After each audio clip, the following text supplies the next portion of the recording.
नमः संस्कृताय मित्राणि। मित्रों, अभिज्ञान शाकुंतलम की कथा वस्तु के साथ मैं उपस्थित हूँ। मित्रों, प्रथम अंक और द्वितीय अंक की कथा हम लोग जान चुके हैं। आइए देखते हैं तृतीय अंक में क्या घटना घटित हुई थी।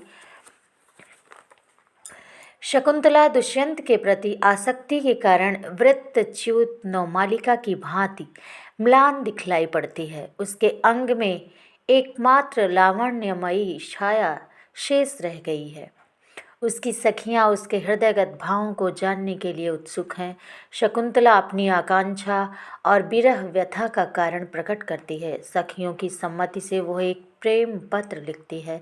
इस पत्र में अपनी दशा का वर्णन करते हुए शकुंतला राजा के प्रणय के संबंध में आशंका करती है।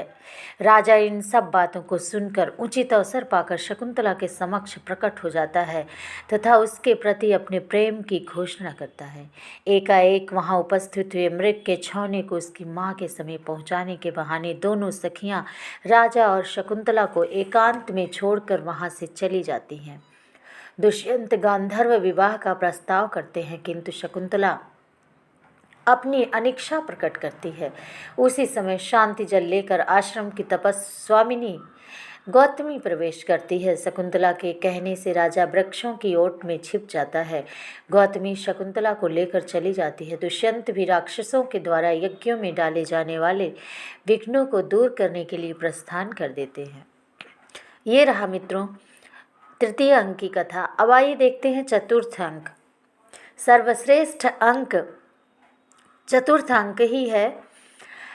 इस अंक के विष्कंभक से पता चलता है कि शकुंतला का गंधर्व विवाह हो गया है।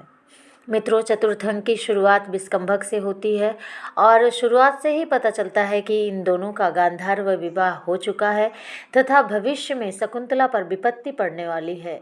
दुष्यंत शकुंतला को ले जाने के लिए शीघ्र ही योग्य व्यक्तियों को भेजने का आश्वासन देकर चले जाते हैं। राजा के जाने के पश्चात शकुंतला राजा के विषय में सोचती हुई कुटी में बैठी है। तभी दुर्वासा ऋषि अतिथि के रूप में आते हैं। उनका अतिथि सत्कार न करने से वे क्रुद्ध हो जाते हैं तथा शकुंतला को शाप देते हैं कि जिसका स्मरण करती हुई तू मुझ आए हुए तपस्वी की ओर ध्यान नहीं दे रही है, वह तुझे भूल जाएगा और याद दिलाने पर भी तुझे नहीं पहचानेगा। दुष्यंत के ध्यान में निमग्न होने के कारण शकुंतला इस शाप को भी नहीं सुन पाती, किंतु प्रियंवदा सुन लेती है और शीघ्रता से जाकर ऋषि का अनुनय विनय करती है। परिणाम स्वरूप दुर्वासा आश्वासन देते हैं कि पहचान का कोई आभूषण दिखाने पर शाप का प्रभाव नष्ट हो जाएगा। प्रियंवदा और अनुसुईया आपस में सलाह करके इस शाप की घटना को गुप्त रखती हैं और इस विषय में किसी को कुछ नहीं बताती। वे समझती हैं कि राजा की अंगूठी शकुंतला के पास है, इसलिए राजा शकुंतला को पहचान लेगा और शाप का कोई प्रभाव नहीं पड़ेगा। यही विष्कंभक यहीं पर समाप्त होता है। तत्पश्चात कण्व ऋषि तीर्थ यात्रा से लौटते हैं। उन्हें आकाशवाणी द्वारा ज्ञात होता है कि शकुंतला का गांधर्व विवाह दुष्यंत से हुआ है और वो गर्भिणी है। ऋषि इस विवाह का समर्थन करते हैं। उधर दुर्वासा के शाप के प्रभाव के कारण दुष्यंत शकुंतला और उससे अपने विवाह की घटना को बिल्कुल भूल जाते हैं और उसे लिवाने के लिए किसी व्यक्ति को नहीं भेजते। इधर शकुंतला के गर्भ के लक्षण प्रकट होने लगते हैं, अतः कण्व उसे उसके पति के समीप भेजने का प्रबंध करते हैं। शकुंतला की विदाई की तैयारी होती है। वन वृक्षों द्वारा आभूषण और रेशमी वस्त्रादि प्राप्त होते हैं। शकुंतला अपनी सखियों एवं लता वृक्ष मृग आदि से विदा लेती है। कण्व शकुंतला को ससुराल में अपना कर्तव्य पालन करने के लिए उपदेश एवं शिक्षा देते हैं। वे दुष्यंत के लिए भी संदेश देते हैं। शकुंतला ऋषि कण्व एवं अपनी सखियों से विदा होते हुए लिपट जाती है। सभी अश्रुपूर्ण नेत्रों से उसे विदाई देते हैं। गौतमी एवं कण्व के दो शिष्य सारंगरव तथा सारद्वत उसके साथ जाते हैं। शकुंतला को पति के पास भेजकर ऋषि हार्दिक शांति प्राप्त करते हैं।